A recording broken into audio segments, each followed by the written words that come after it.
ठाणे शहर आणि घोडबंदर मार्गावरील रस्त्यांची दुर्दशा पाहता शहरातील वाहतूक परिस्थितीचा आढावा घेण्यासाठी ठाणे येथील निवासस्थानी विशेष बैठक पार पडली। ठाणे शहरातील घोडबंदर रोडवरील कासारवडवली ते गायमुख या पट्ट्यात रस्त्यांची अत्यंत दुर्दशा झाली असून तिथून जाताना वाहनांना मोठ्या त्रासाला सामोरे जावे लागत आहे। त्यामुळे या मार्गांची प्रीकास्ट स्लॅब किंवा पॉलिमरचा वापर करून तातडीने दुरुस्ती करण्याचे निर्देश दिले। तसेच सार्वजनिक बांधकाम विभाग आणि ठाणे वाहतूक पोलिसांनी यासाठी नियोजन करून ब्लॉक घेऊन हे काम येत्या काही दिवसात पूर्ण करावे असेही सांगितले। शहरात पूर्व द्रुतगती महामार्गावर होणारी वाहतूक कोंडी टाळण्यासाठी वाहतुकीचे योग्य नियोजन करावे। त्याचप्रमाणे शहरात आणि घोडबंदर मार्गावर अतिरिक्त वॉर्डन तैनात करून वाहतूक सुरळीत चालू राहील याची दक्षता घेण्याच्या सूचना दिल्या।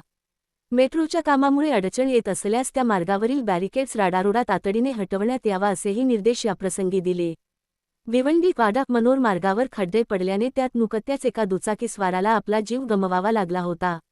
याबाबत सार्वजनिक बांधकाम विभागाशी बोलून या मार्गाच्या कंत्राटदाराचा आर्थिक प्रश्न त्वरित मार्गी लावून हे काम तातडीने सुरू करावे, तसेच या मार्गावरील खड्डे तात्काळ बुजवावेत असे निर्देश देखील याप्रसंगी दिले। यावेळी ठाण्याचे जिल्हाधिकारी डॉक्टर श्रीकृष्णनाथ पांचाळ, ठाणे महानगरपालिका आयुक्त सौरभ राव, ठाणे पोलीस आयुक्त आशुतोष डुमरे, ठाणे वाहतूक शाखेचे उपायुक्त पंकज शिरसाट उपस्थित होते।